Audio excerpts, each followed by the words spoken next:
8h34, on n'est pas forcément d'accord ce matin avec Éric Zemmour. Bonjour Éric. Bonjour. Les manifestations, les grèves, les violences et maintenant les attentats, on se demande de plus en plus à quoi sert l'état d'urgence. Il est des mots qui sentent le soufre, qui sont chargés d'histoire. On les sort du placard en tremblant, on hésite sur leur sens précis.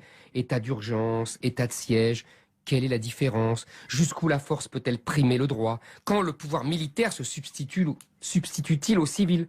On bute sur les mots explosifs. Péril imminent. Restriction des libertés fondamentales.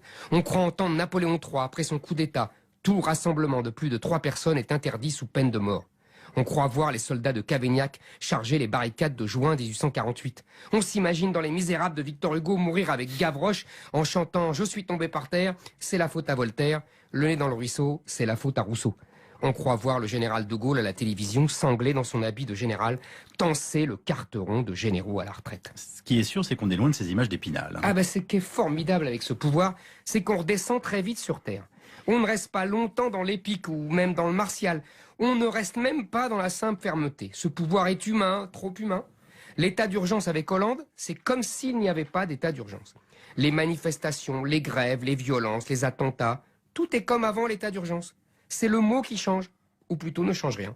On peut occuper les rues de Paris, on peut casser du flic, on peut briser des vitrines, on peut rassembler les supporters de football pour mieux offrir leur vie aux tueurs de l'État islamique.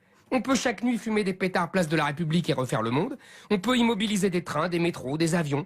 On peut accumuler des poubelles dans les rues de Paris sans les ramasser. On ne risque rien. Ni l'interdiction, ni la réquisition. On ne parle même pas d'arrestation.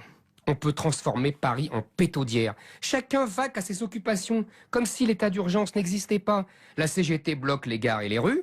Les gauchistes brûlent des voitures de police. Les migrants s'installent sous le métro aérien Porte de la Chapelle. Les casseurs attaquent l'hôpital Necker comme la diligence dans un western. Les tueurs de l'État islamique tuent. L'état d'urgence sous Hollande est synonyme d'il est interdit d'interdire. Il n'y a ni urgence, ni État. Il faut effacer tous nos souvenirs, toutes nos leçons de l'histoire, toutes les nécessités du maintien de l'ordre. Hollande innove en permanence. Il invente un état d'urgence proclamé, un état d'urgence de papier, comme il y avait naguère des tigres de papier. Un état d'urgence en caoutchouc, où tout ce qui devrait être dur est mou. Tout ordre devient une négociation. Toute autorité publique s'efface devant le sacro-saint état de droit. Tout acte de force finit en preuve de faiblesse.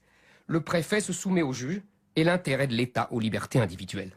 C'est un art, une marque de fabrique, ce qui restera sans doute de François Hollande dans l'histoire. Selon la légende, le roi Midas changeait tout ce qu'il touchait en or.